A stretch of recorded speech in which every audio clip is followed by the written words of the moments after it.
रूस की धमकियों के बीच यूक्रेन भी अपनी जिद पर अड़ा हुआ है और रूस से कड़ा मुकाबला कर रहा है। यूक्रेन के विदेश मंत्री दिमित्रो कुलेबा ने इंडिया टुडे ग्रुप से बात की और इस इंटरव्यू में तीसरे विश्व युद्ध से लेकर परमाणु हथियारों के इस्तेमाल और पुतिन पर युद्ध अपराधों के आरोप तक हर सवाल का जवाब दिया।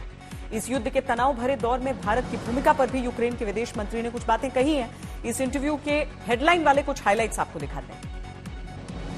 I want to ask you at the very outset, just a few days ago, your Russian counterpart, Sergey Lavrov, suggested that this conflict could turn into World War III, said there was a serious and real risk of a third world war, even had a veiled warning of a nuclear conflict. How do you see that, sir? Mr. Lavrov, well, this is a clear traditional Russian scaremongering, an attempt to blackmail the world and to scare countries who support Ukraine away, to tell to them, if you continue supporting Ukraine, we will resort to the third world war. But it's just a blackmail. No one should be afraid of it. Russia understands it's getting weaker day by day and resorts to these unprecedented threats. And the last point on nuclear weapons. Ukraine has no nuclear weapons.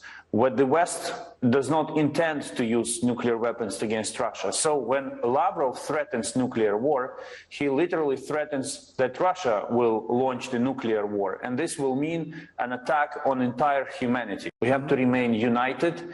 And I know that India enjoys special relationship with Russia, but one clear point should be taken into account.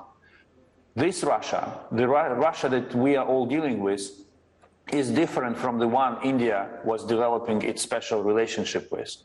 This Russia destroys, kills, tortures, rapes, and manipulates. So and more importantly, this Russia is in strategic decline. So I hope that the Indian leadership will thoroughly analyze the current situation and the strategic development of this situation, and will stand on the right side of history. Are you saying, therefore, in your view, Vladimir Putin and the Russian leadership are war criminals? What they did in Bucha, they're now doing, you're saying, in other parts also? Because Putin was quoted as saying that this was provocation. Bucha is not what you make it out to be. Russia will bear responsibility for the war crimes and crimes against humanity, and also the crime of genocide committed in the territory of Ukraine. I want you to think about one number. In the vicinity, in the suburb of Kiev, our law enforcement bodies have already discovered 1,084 bodies of civilians. 75% of them had been shot, directly shot. They did not die because of the bomb blowing up next to them or because they were hit in other accidents.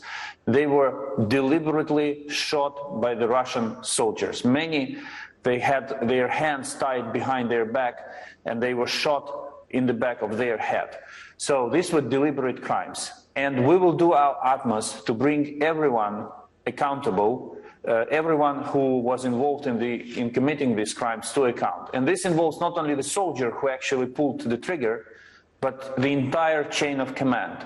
And if we prove, and this chain of command will lead to the leadership of Russia.